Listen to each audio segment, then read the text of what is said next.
Facing justice, she did not act alone. Several family members also signed documents to transfer property ownership in the center of a bank fraud case now against Michigan Supreme Court Justice Diane Hathaway.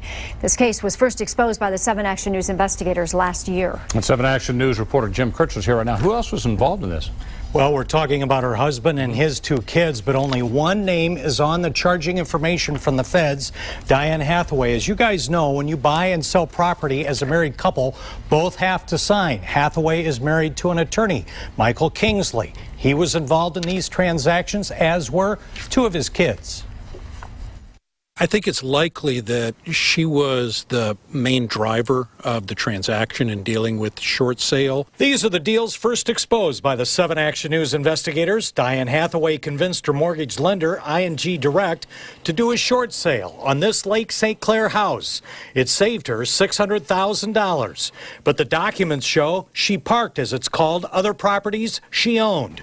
In other words, she transferred this Central Florida home she bought with her husband, Michael Kingsley, for $700,000 to her stepdaughter, his daughter, and another home in the Grosse Pointes to his son, her stepson. They're willing to take a guilty plea from one person and give the other members of the family a free pass, as long as it's the person who's the most important one in the transaction. The biggest fish in this case. Certainly, the one that's going to garner the most publicity. The publicity has led Hathaway to stepping down, retiring from the state Supreme Court bench effective today.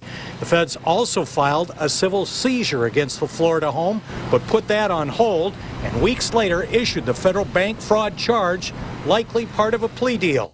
Her husband remains clear of any criminal charges. Sometimes you see what's called the innocent spouse. It happens a lot in the tax area where one person's responsible, and that's the person who the government will then hold accountable.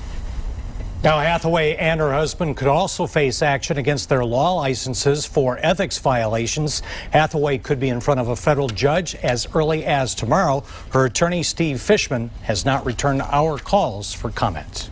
Thank you, Jim.